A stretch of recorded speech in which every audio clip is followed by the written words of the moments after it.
Hello everyone, and welcome to this new lesson about lazy stored properties.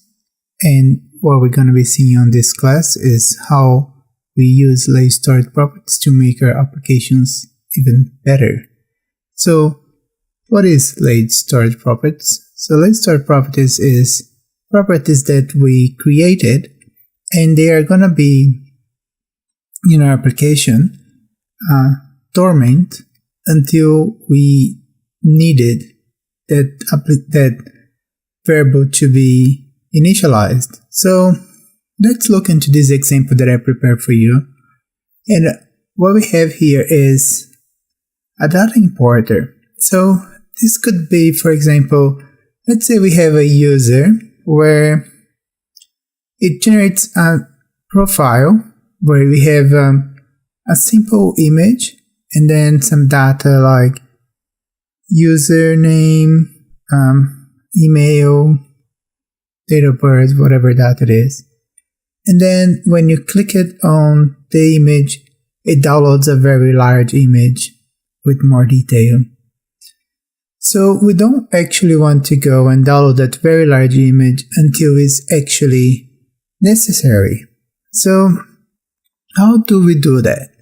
In this case, I have here on data importer, where you see I have a variable called data manager value, or say doing intensive processing, and that's our lazy story property. That's just gonna be initialized, and you can see I put a init there that say I finally got initialized, because we're gonna see when I'm executing that's just going to appear when it's actually necessary. So that is part of data manager that has all the other data where it could have the username, the date of birth, and all the other detail. And I put a init there as well that says I got initialized. And then the code below is just I'm initialized the data manager, calling some data from the data manager and from the data importer. So that's basically the theory. Let's jump into the playground and see how that actually is working.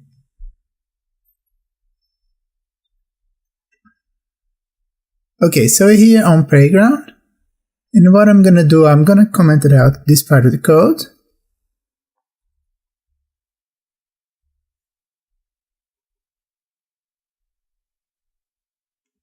And if I initialize this variable, we can see that says already here. So let's even comment this part out, and you can see nothing's happening. So as soon as I create a variable called manager, it's the type of data manager, it says I got initialized gets called because I created variable.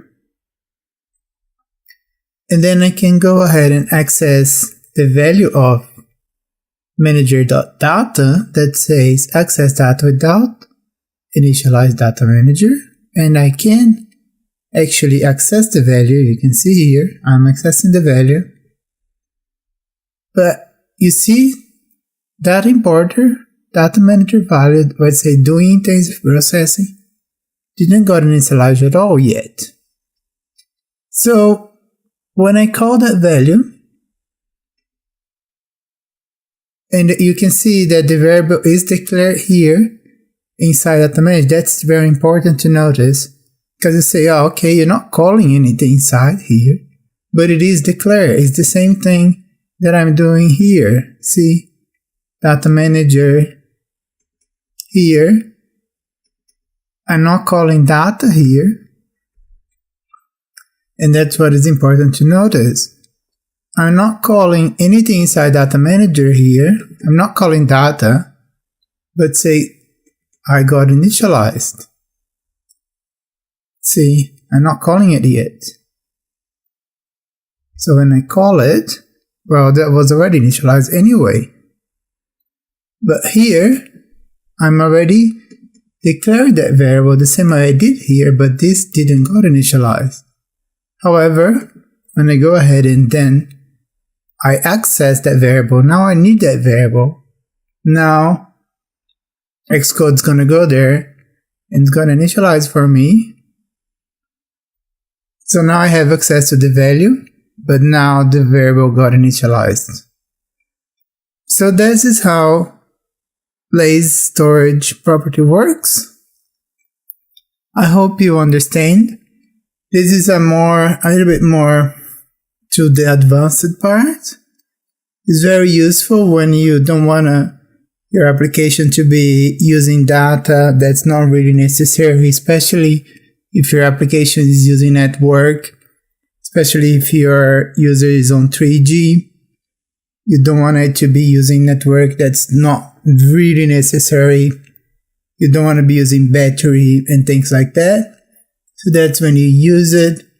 But as well, you need to be thinking about it. You don't want your user to be waiting as well for too long when you need the data. So it has to have a balance.